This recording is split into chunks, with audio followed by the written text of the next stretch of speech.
کچھ لوگوں نے تو کرامتوں کا ہی انکار کر دیا اور کہا کہ یہ توحید کے منافی. فضائل اعمال میں کرامتیں لکھی ہوئی ہیں نا بہت ساری بزرگوں کی. کچھ لوگوں نے کہا یہ شرک ہے. فضائل اعمال میں کیا ہے؟ شرک ہے. فلاں بزرگ نے یہ کر دیا, فلاں بزرگ نے یہ کر دیا, تو یہ کیا ہے؟ شرک ہے. یہ ایک انتہا ہے. اگر یہ شرک ہے تو پھر میں نے کہا پھر تو معاذ اللہ قرآن میں بھی شرک بھرا ہوا ہے.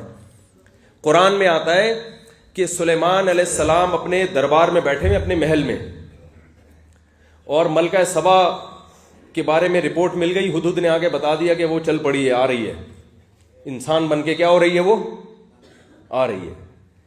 تو حضرت سلیمان علیہ السلام نے فرمایا ایکم یاتینی بعرشھا قبل ان یاتونی مسلمین, اے میرے درباریو تم میں کون ہے جو سینکڑوں کلومیٹر دور جا کے اس کا تخت میری درخواست میری یعنی فوراً سے پہلے اس کے یہاں پہنچنے سے پہلے اس کا تخت کون اٹھا کے لا سکتا ہے؟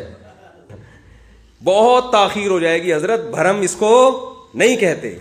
انا آتی کا بھی, میں تخت لے کر آؤں گا, قبل ان یرتد الیک طرفک, آپ کی پلک جھپکنے سے پہلے, یہ کہا اور تخت موجود ہے. اسی پوڈ کاسٹ میں انہوں نے کہا کہ فضائل اعمال میں یہ جو پروپیگنڈا کرتے ہیں کہ جی شرکیہ واقعات ہیں, کوئی شرکیہ واقعات نہیں ہے. پہلے تو میں ان سے کہوں گا کہ مولانا طارق میر صاحب سے آپ رابطہ کر لیں, انہوں نے تو لانے برات کر دیا ہے, ٹھیک ہے, ان کو تو پتہ چل گیا. اللہ کرے آپ تو بزرگوں کے ماننے والے ہیں, تو طارق میر صاحب کو فضائل اعمال کے کیس میں تو اپنا بزرگ مان لیں. انہوں نے تو بتا دیا کہ یہ فضائل اعمال نہیں ہے, فضول مال ہے. ان کا یہ فضائل اعمال سے فضول مال کا سفر ہم نے طے کروایا. میں نے پوسٹ مارٹم کیا, 17 حوالے دیے ہیں فضائل اعمال کے. جب ہمارے جو بھائی ہیں نعیم بٹ صاحب حفظہ اللہ تعالیٰ, انہوں نے میرے بارے میں اسٹیٹمنٹ دی تھی, تو میں نے ان کے پورے سلیبس کا پوسٹ مارٹم کیا تھا. لیکن مفتی صاحب کے لیے تبرکن میں بتا دیتا ہوں, کہتے ہیں شرکیہ واقعات, گمراہ کن واقعات فضائل اعمال میں نہیں لکھے ہوئے. تو میں نمونے کے طور پر 2 پیش کر دیتا ہوں. ایک تو شیخ قرطبی کے متھے مارا انہوں نے کہ جی وہ کہتے ہیں کہ ان کے زمانے میں ایک کوئی نوجوان تھا جسے کشف ہو جاتا تھا کہ کون جنت میں ہے اور کون جہنم میں. تو کہتے ہیں جب میں نے اس کی مشہوری سنی, تو یہ نبی اسلام کی وفات کے 600 سال بعد کی بات ہے. یہ نہ سمجھے یہ کوئی صحابی ہیں کہ اس زمانے میں کوئی نبی اسلام نے کوئی وحی کے ذریعے بتا دیا. 600 سال بعد وہ کہتے ہیں میں اس نوجوان سے ملنے گیا تو اس نے اچانک چیخ ماری اور رونا شروع کر دیا. تو میں نے اس سے پوچھا کہ تم کیوں رو رہے ہو؟ اس نے کہا میری ماں کو فرشتے دوزخ کی طرف لے کے جا رہے ہیں. دنیا میں بیٹھ کے جو حضرت ابوبکر, عمر, عثمان و علی کو نظر نہیں آیا, وہ ان کے بابوں کو نظر آتا ہے. تو وہ بزرگ کہتے ہیں میں نے 70,000 دفعہ کلمہ ایک نصاب پڑھ کے رکھا ہوا تھا, میں نے دل ہی دل میں TCS کروا دیا اس کی ماں کو, یعنی سال ثواب. اچانک وہ خوش ہوا, اس نے کہا فرشتے میری ماں کو جنت میں لے کے جا رہے ہیں, یعنی وہ TCS پہنچ گیا. وہ بزرگ کہتے ہیں کہ اس واقعے سے 2 رزلٹ نکلے. نمبر 1 کہ واقعی اسے کشف ہو جاتا تھا, اور دوسرا یہ بھی کنفرم ہو گیا کہ 70,000 دفعہ کلمہ پڑھ کے TCS کر دیا جائے تو آپ جہنمی کو بھی جنت میں لے کے جا سکتے ہیں اس TCS سال ثواب کی برکت سے. آپ دیکھیں یہ اس طرح چیزیں کنفرم کرتے ہیں. آپ مجھے بتائیں کوئی اس حوالے سے حدیث موجود ہے کہ 70,000 دفعہ کلمہ پڑھ کے آپ کسی کو TCS کروا دیں تو اس کو بخشوایا جا سکتا ہے, اور دنیا میں بیٹھ کے کوئی جہنم دیکھ سکتا ہے, جنت دیکھ سکتا ہے بغیر نبی کے دکھائے؟ بخاری مسلم میں حدیث ہے, نبی الاسلام کا صحابی تھا بدعم, جو آپ کی سواری کا کجاوا کستا تھا. خیبر کے موقع پر اسے نامعلوم تیر لگا اور وہ شہید ہو گیا, اور صحابہ نے بھی کہا کہ اسے شہادت مبارک. نبی الاسلام نے فرمایا تم شہادت مبارک کہہ رہے ہو, اور مجھے اللہ نے دکھایا کہ اس نے صرف ایک چادر مال غنیمت سے چوری کی تھی جو آگ کی اس کے اوپر ڈال دی گئی ہے, جو حضرت ابوبکر, عمر, عثمان و علی کو نظر نہیں آئی, نبی الاسلام کو وحی کی تائید سے نظر آئی. یا اس نوجوان کو جو شیخ قرطبی نے دیکھا تھا وہ دیکھ سکتا ہے. اور لے جاؤ بابے دبو انہاں نو, میرے نبی سا ہے ہی کوئی نہیں, تیرے بابے تے شے ہی کوئی نہیں. تو صحابہ کرام گھروں کو دوڑے. کسی نے اگر ایک رسی کا ٹکڑا بھی بے قیمت سمجھ کر رکھ لیا تھا, وہ بھی جمع کروایا کہ کہیں یہ ہمارے عذاب میں اضافے کا سبب نہ بن جائے, ولیعوذ باللہ تعالی. بخاری مسلم حدیث ہے, نبی الاسلام صحابہ کے ساتھ جا رہے ہیں, رک کے فرمایا 2 قبر والوں کو عذاب ہو رہا ہے. صحابہ کو نظر نہیں آیا. ایک ٹہنی توڑی, 2 ٹکڑے کیے, دونوں قبروں پہ لگائے, دعا فرمائی. آپ نے فرمایا اس کی برکت سے ان کے عذاب میں تخفیف ہو جائے گی. صحیح مسلم حدیث ہے, نبی الاسلام کا خچر بدک گیا, آپ رک گئے, کیونکہ جانوروں کو اللہ تعالیٰ وہ چیزیں بھی دکھاتا ہے جو انسانوں اور جنوں سے پوشیدہ ہے. آپ نے فرمایا کہ عذاب قبر ہو رہا ہے, عذاب قبر سے اللہ کی پناہ مانگو. صحابہ کرام نے پناہ مانگی. اللہم انا نعوذ بک من عذاب جہنم ومن عذاب القبر ومن فتنة المحیا والممات ومن شر فتنة المسیح الدجال. پھر نبی الاسلام نے جو جملے بولے نا, وہ ان کا عقیدہ کلیئر کرنے کے لیے کافی ہیں. نبی الاسلام نے فرمایا میں نے ارادہ کیا کہ میں اللہ سے دعا کروں کہ تمہیں عذاب قبر سنوا دیا جائے. دکھانا تو چھوڑ دیں جی, وہ تو کیپیسٹی نہیں کسی کی. لیکن مجھے خطرہ ہوا کہ وہ صرف آواز بھی سن لی نا تم نے، تم اپنے مردوں کو دفنانا چھوڑ دو گے. یہ صحیح مسلم شریف ہے، مولانا شریف نہیں ہے. صحابہ کرام تو عذاب قبر دیکھنا تو دور کی بات، سن بھی نہ سکیں، اور تمہارے بابے یہاں بیٹھ کے جہنم اور جنت دیکھ لیں. اور پھر کہتے ہیں انجینئر صاحب دیوبندیوں کو بریلویوں کے کھاتے میں کیوں ڈالتے ہیں؟ مفتی طارق مسعود صاحب آپ کی پوڈ کاسٹ نے ثابت کر دیا کہ دو صوفی ہو ایک کو کچھ ہو. ایک نے میک اپ کیتے سی، میں گرم تولیہ پھیر کے میک اپ لا دیتا ہوں، پتہ لگا دو جوڑواں پہنا نے دیوبند بریلوی. انہوں نے میک اپ کیا ہوا تھا نا بریلویوں سے الگ دکھنے کے لیے، میں نے گرم تولیہ پھیر دیا. یہ نبیوں کی شان ہے. وما کان اللہ لیطلعکم علی الغیب، اللہ کی شان نہیں کہ تمہیں غیب پر اطلاع دے. ولکن اللہ یجتبی من رسلہ من یشاء، اللہ اپنے رسولوں میں سے جسے چاہتا ہے چنتا ہے، ان کو غیب کی خبریں دیتا ہے. تم نے علم غیب کو اپنے بابوں کے حق میں مان لیا. نبی کے حق میں بھی صلی اللہ علیہ وآلہ وسلم ہم وہ علم غیب مانتے ہیں جو اللہ ان کو وحی کے ذریعے بتاتا ہے. تم متلقن اپنے بابوں کے لیے کلیم، پھر کہتے ہیں اللہ دکھا دیتا، وہ چھاڑ دو، اللہ دکھا دیتا، خدا دے واسطے اللہ تعالیٰ کے بارے میں جھوٹ بولنا چھوڑ دو. صحابہ کرام کو تو اللہ نے نہیں دکھایا کہ جن کو دنیا کا امام بنانا تھا اور تمہارے بزرگ جو چندوں کے اوپر پلتے رہے ان کو دکھانا تھا، کہانیاں بنائی ہیں. دوسرا واقعہ اسی فضائل مال میں لکھا ہوا ہے کہ امام حنیفہ گناہ دھلتے ہوئے دیکھ لیتے تھے. تقی عثمانی صاحب نے بھی جناب درس حدیث کے اینڈ پہ یہ واقعہ سنایا. اب مجھے بتائیے درس حدیث ہو رہا ہے، اس کی وجہ سے طارق جبیر صاحب نے بھی کہا ہاں ممکن ہے، ہو سکتا ہے، ممکن ہے. کیسے ممکن ہے؟ ان کا جی وہ حدیث موجود ہے، اتقوا فراست المؤمن، مومن کی فراست سے ڈرو، وہ اللہ کے نور سے دیکھتا ہے. اور ایک کہانی شریف ہے بھائی، یہ جامعہ ترمذی میں ہے، جعلی روایت ہے،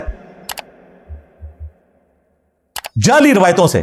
پھر کہتے ہیں جی ہم ضعیف حدیثیں جو ہے نا وہ فضائل میں بیان کرتے ہیں، تم تو عقائد میں بیان کر رہے ہو کہ امام حنیفہ کو گناہ دھلتے ہوئے نظر آ جاتے تھے. اور تقی عثمانی صاحب سے بلنڈر کتنا بڑا ہوا، وہ کہتے ہیں کہ وہ گناہ دھلتے ہوئے دیکھ لیتے تھے کہ یہ چوری کا گناہ ہے، یہ بدکاری کا ہے، یہ غیبت کا ہے، سارے کبیرہ گناہ انہوں نے گنوا دیے. حالانکہ مسلم شریف میں واضح موجود ہے کہ وضو کرنے سے گناہ کبیرہ نہیں دھلتے، چھوٹے گناہ دھلتے ہیں. سیدنا عثمان غنی رضی اللہ تعالیٰ عنہ نے دونوں حدیثیں روایت کی ہیں، گناہ دھلنے والی بھی اور صغیرہ گناہ دھلنے والی. اور الگ سے بھی صحیح مسلم میں ایک تیسری حدیث ہے جس میں نبی علیہ السلام نے فرمایا اگر کبیرہ گناہوں سے بچا جائے تو ایک نماز سے دوسری نماز، ایک رمضان سے دوسرا رمضان، اور ایک جمعے سے دوسرا جمعہ درمیان کے گناہوں کا کفارہ ہے. تو نماز چھوڑنا ہی خود کبیرہ گناہ ہے، تو نماز چھوڑنے سے ایک جمعے سے دوسرا جمعہ یا ایک رمضان سے دوسرا رمضان گناہوں کا کفارہ نہیں بنے گا. کبیرہ گناہ صرف توبہ سے معاف ہوتے ہیں. اور یہ کہہ رہے ہیں جی گناہ دھلتے ہوئے نظر آتے تھے، گناہ جو دھلتے ہیں نا وہ بھی چھوٹے ہیں، لیکن چور اپنی لنگوٹی چھوڑ گیا وہ کبیرہ گناہ گنوا رہے ہیں. کتنی بڑی ٹیکنیکل خرابی ہے دیکھیں واقعہ بیان کرنے میں. کہانی شریف ہے بھائی، اس طرح کوئی کسی کو نظر نہیں آتا. بخاری مسلم میں حدیث ہے، نبی اسلام نے فرمایا بعض اوقات تم میں کوئی چرب زبان ہوتا ہے اور وہ دلائل ایسے رکھتا ہے کہ میں فیصلہ اس کے حق میں کر دیتا ہوں، مجھے نہیں پتا کہ حقیقت کیا ہے، میں تو شواہد کے اوپر فیصلہ کرتا ہوں. اگر میں نے بھی تمہارے حق میں فیصلہ کیا اور تم نے چرب زبانی سے کام لیا تھا تو اللہ کے نبی کے دربار سے بھی تم آگ کا ٹکڑا لے کر جا رہے ہو. اگرچہ نبی کا فیصلہ تمہارے حق میں ہے لیکن وہ بھی تمہارے لیے آگ ہی ثابت ہوگا اگر تم جھوٹے ہو تو. تا وقت کہ اللہ تعالیٰ وحی کے ذریعے نبی الاسلام کو بتا دے، ادروائز نبی الاسلام کو بھی شواہد کی بنیاد پہ فیصلہ کرنا ہوتا تھا. یہ لوگ پتہ نہیں کہاں سے گناہ دھلتے ہوئے ان کو نظر آ جاتا ہے. اور پھر بخاری مسلم میں جو وہ حدیث ہے بڑی رکت انگیز کہ قیامت والے دن اللہ تعالیٰ ایک گناہگار شخص کو اپنے قریب کرے گا اور مجمع سے اوٹ میں کر لے گا اور اللہ تعالیٰ کہے گا دنیا میں یہ گناہ تو نے کیا، کہے گا یا اللہ کیا، لیکن یہ پردے میں بات ہو رہی ہے عوام کے سامنے نہیں. دوسرا تیسرا اتنے گناہ جب اللہ تعالیٰ گنوائے گا نا تو وہ شخص گمان کرے گا میں مارا گیا. اللہ تعالیٰ فرمائے گا دنیا میں بھی پردہ رکھا تھا نا، جا آج بھی پردہ رکھتا ہوں. جو اللہ اپنی مخلوق کے گناہوں پر پردہ رکھنے والا ہے وہ امام حنیفہ کو گناہ دھلتے ہوئے دکھائے گا، اور گناہ بھی وہ جو دھل سکتے ہی نہیں ہے بغیر توبہ کے، یعنی کہ کبیرہ گناہ. کہانی شریف یہ بڑا خطرناک مسئلہ ہے، میں آپ کو بتاؤں. صحیح بخاری میں حدیث ہے، ام العلا سلام اللہ علیہا وہ کہتی ہیں کہ عثمان بن مظعون ایک بوڑھے صحابی تھے تو میں ان کی خدمت کرتی تھی، وہ فوت ہو گئے تو نبی الاسلام ان کی میت پر آئے تو میں نے نا نبی الاسلام کی موجودگی میں کہا کہ اے عثمان تیرے لیے اللہ کے حضور اعلیٰ مقام ہے، تجھے مبارک ہو. نبی الاسلام پاس کھڑے، آپ نے فرمایا تمہیں کس نے بتایا کہ اللہ کے حضور اس کے لیے اعلیٰ مقام ہے؟ ہوئے ہوئے ہوئے ہوئے. آپ امیجن کریں ایک بندہ وہاں قصیدے پڑھ رہا ہے اور اللہ کے نبی سے پوچھ رہے کہ تنوں کی نہ دسیا ہے، تو اس بندے کی کیا حالت ہوئی ہوگی، اور ہوں بھی وہ فیمیل ام العلا. اس پہ نبی الاسلام نے ایک جملہ بولا، آپ نے فرمایا اللہ کی قسم حالانکہ میں اللہ کا رسول ہوں لیکن مجھے نہیں پتا کہ میرے ساتھ کیا ہونے والا ہے اور تم اس کے بارے میں یہ بات کر رہی ہو. ام العلا کہتی ہیں کہ اس کے بعد کبھی کسی کے مرنے پہ میں نے یہ نہیں کہا کہ ایسے جانتی ہے، مجھے کیا پتا. پھر کچھ دنوں کے بعد ام العلا نے خواب دیکھا، اور خواب نبوت کا 46واں حصہ ہے، بخاری مسلم میں آیا. جبکہ نبی اسلام اس کی تصدیق بھی کر دیں. ایک پانی کا چشمہ دیکھا عثمان بن مظعون کا, تو نبی اسلام نے فرمایا ہاں یہ عثمان کا عمل ہے, یعنی وہ الحمدللہ اس کے ساتھ ہو گیا. لیکن اس سے پہلے جو اسیسمنٹ تھی نبی اسلام نے فرمایا یہ کیا. اور یہ جملہ بعض لوگوں کو تلخ لگے گا کہ اللہ کے نبی نے فرمایا کہ حالانکہ میں اللہ کا رسول ہوں, مجھے نہیں پتا کہ کل کو میرے ساتھ کیا معاملہ ہونا ہے. اس سے مراد آپ کی آخرت کا نہیں ہے, یعنی دنیا میں اللہ نے آپ کے ساتھ کیا معاملہ کرنا ہے, کب آپ کو فتوحات نصیب ہونی ہے, کب آپ پہ مشکل وقت آنا ہے, کب آپ کے اوپر آسان وقت آنا ہے, اس اعتبار سے. اور یہ قرآن کی آیت بھی ہے سورۃ الاحقاف کی, کیا نبی تم فرماؤ میں کوئی نیا رسول نہیں ہوں, مجھ سے پہلے بھی اور رسول گزر چکے ہیں, اور مجھے نہیں پتا کہ میرے ساتھ اور تمہارے ساتھ کیا کیا جائے گا. یہ آیت بھی ہے قرآن کی, سورۃ الاحقاف کی آیت نمبر 9 ہے. مراد یہ کہ مجھے نہیں پتا کب تم پر عذاب آئے گا, یا آئے گا بھی یا نہیں آئے گا, میری زندگی میں آئے گا یا اس کے بعد آئے گا, یا فتح مکہ پہ معافی ہو جائے گی, اس وقت تو کسی کو نہیں پتا تھا. ان سارے دلائل کو رکھتے ہوئے اب مجھے بتائیں, میں یہ کیوں نہ کہوں کہ مرنے سے پہلے اے مسلمان کر لے اس پہ غور, کتابوں کا خدا اور ہے, بابوں کا خدا اور. بابے بھی اسی خدا کو مانتے تھے, مسلمان تھے, لیکن ان کوالٹیز کے ساتھ نہیں جو کتاب و سنت میں لکھی ہیں. ہم ان بابوں کو مانتے ہیں جو کتابوں کو مانتے ہیں, اور جو کتابوں کے غدار ہیں ان بابوں کو ہم نہیں مانتے, کیونکہ میں نبی سا ہے ہی کوئی نہیں, تیرے بابے تھے شاہی کوئی نہیں. جو اپنے نبی کے وفادار بابے ہیں نا, امام بخاری امام مسلم, یہ ہمارے سروں کا تاج ہے. تمہارے بابوں کو ہم کبھی بھی وہ رسپیکٹ دینے کے لیے تیار نہیں ہے. وہ انہوں نے کہا کہ یہ جو معجزات اور کرامات ہے نا, اس میں انجینئر صاحب کو سمجھ نہیں آئی ہے, چونکہ فاعل حقیقی اللہ ہے لہذا کچھ بھی ہو سکتا ہے. تو آپ ان کرامات کا مذاق نہ اڑایا کریں. اور وہ بار بار ایک ہی مثال, سیدہ مریم کو صرف پھل نہیں ملے تھے اللہ کی طرف سے, وہ ایک پیغمبر کی والدہ تھی, اس کی وجہ سے ان کے پاس فرشتہ آیا. اور جو اگلی بات ہے کہ بغیر خاوند کے ان کو اولاد ہوئی. تو پھر پورے طریقے سے کرامت ثابت کرو. مجھے ان بزرگوں کی لسٹ چاہیے جن کے باپ نہیں ہے. ہائے ہائے ہائے, ٹائم کیا مت ہے کہ مفتی صاحب لسٹ دو, کدھر پیوں نہیں پلپتا. اگر تم نے عیسیٰ ابن مریم اور سیدہ مریم علیہ السلام کی مثالیں دینی ہے تو مجھے ان بابوں کی لسٹ بھی چاہیے جن کے باپ کوئی نہیں ہے. تو آپ سمجھ رہے ہیں نا اس کا مطلب کیا ہوگا. کرامت نہیں رہے گی, کچھ اور ہی بن جائے گا. نہیں کرامتیں بن دیا. معجزات اس لیے ہوتے ہیں کہ نبیوں کو اللہ نے منوانا ہوتا ہے, بابوں کو اللہ نے منوانا نہیں ہوتا. کرامت کا مطلب ہے کہ اللہ کا کرم ہو جائے. اور خود مفتی صاحب بھی مانے کسی کے اختیار میں نہیں ہوتا. جب اختیار میں نہیں ہوتا تو پھر آپ کیوں اس طرح کے کلیم کرتے ہیں. اچھا, پھر انہوں نے مثال دی جی وہ تخت بلقیس والا واقعہ. تخت بلقیس والا واقعہ ہم بھی عام حالت میں سمجھانے کے لیے اسے کرامت کہتے ہیں, لیکن اگر آپ اسے دقت نظر سے دیکھیں تو وہ کرامت ہے ہی نہیں ہے. کیونکہ قرآن میں الفاظ ہیں کہ ایک شخص جس کے پاس کتاب کا علم تھا, اس نے تو دعویٰ کیا. کرامت تو کبھی دعویٰ کر کے ہوتی نہیں ہے. اگر یہ کرامت ہے تو اس سے پہلے جو جن کھڑا ہوا تھا وہ بھی صاحب کرامت ہے, کیونکہ اس نے کہا تھا میں آپ کی محفل برخاست ہونے سے پہلے اس تخت کو لے آؤں گا. اس تخت کو تو کوئی ہلا بھی نہیں سکتا, تو وہ بھی کرامت تھی. اس کو جن بیچارے کو پوچھتے ہی نہیں. یہ بھی کرامت کوئی نہیں ہے, اس کے پاس کتاب کا علم تھا. اور مفتی صاحب سے اسی پوڈ کاسٹ میں غلطی کہتے ہیں انجیل کا علم تھا. انجیل تو کئی سو سال بعد نازل ہوئی ہے مفتی صاحب, انجیل کا علم نہیں تھا, کتاب کا علم ہے. اور اس طرح کا علم آج بھی اگر کسی کے پاس ہے تو کر کے دکھاؤ. انجینئر صاحب نے پڑھا ہے, وائٹ ہاؤس غائب کرو, مارگلا یزو رکھو, پورے پاکستان کو بریلوی دیوبندی کر لو. ہاں, اصحاب الکہف کا 300 سال تک سوئے رہنا یہ کرامت ہے. لیکن اس کرامت کا بھی اینڈ یہ ہے کہ اصحاب الکہف کو خود بھی پتہ نہیں چلا وہ کتنا عرصہ سوئے رہے ہیں. جب وہ اٹھے ہیں تو کہہ رہے ہیں کہ ہم دن یا دن کا کچھ حصہ سوئے ہیں. ان کو پتہ ہی نہیں تھا 300 سال. یہ کرامت کا اینڈ یہ ہوتا ہے. اور یہ کرامت کے ذریعے کہتے ہیں بس کرامت ہو تو فاعل حقیقی اللہ ہے, جو مرضی منوا لیں. اس کا کوئی اینڈ نہیں ہوگا بھائی. آج کی ڈیٹ میں کرامت نام کی کوئی چیز نہیں ہے. یہ کیٹیگوریکلی مجھ سے سن لیں آپ.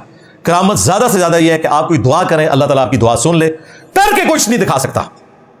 کر کے اگر کوئی دکھا سکتا ہے تو صرف پیغمبر دکھا سکتا ہے. یہ ذہن میں رکھیے گا, کیونکہ اس کو اللہ تعالیٰ نے منوانا ہوتا ہے.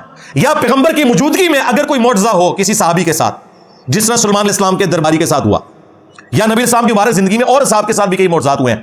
صحیح بخاری میں رپورٹ ہوئے ہیں, مسلم میں رپورٹ ہوئے ہیں. وہ نبی کا معجزہ ہوتا ہے. نبی کے دنیا سے جانے کے بعد کرامت والا معاملہ ہے, اور وہ زیادہ سے زیادہ یہ ہے کہ آپ دعا کریں اور دعا قبول ہو جائے. کر کے کوئی کچھ نہیں دکھا سکتا.